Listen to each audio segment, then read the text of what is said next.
नमस्कार मंडळी. तर 2 दिवसाच्या गॅपनंतर मी आज व्लॉग शूट करते आणि दिवसाची सुरुवात झाली ढोकळ्यापासून, जो की मी पहिल्यांदाच बनवत होते.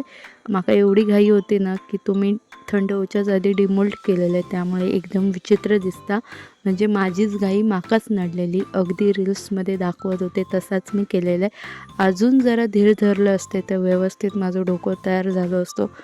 बट माका एवढी घाई होती ना, सगळं करूची खाऊची आणि जसं रील्समध्ये दाखवलं तसाच मी केलं आहे. आणि आता माका खावचं होतं टेस्ट. जर चांगलं झालं असलं तरी माकाच खावचं होतं, वाईट झालं तरी माकाच खावचं होतं. टाकून वगैरे दिले ना तर मम्मी जाम तुडवणार होती. तर पहिलं बाईट घेतलं आहे, टेस्ट काय माका लागाक नाही. दुसरं बाईट घेतलं आहे तर ओके ओके लागलं, जरासं चिकट झालं पण खाण्यायोग्य होतं.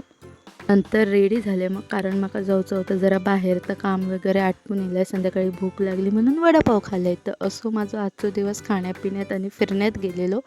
तर व्लॉग आवडला असतात तर आपल्या आय डी फॉलो करा आणि जमलात तर यूट्यूब चॅनलला सबस्क्राईब करा.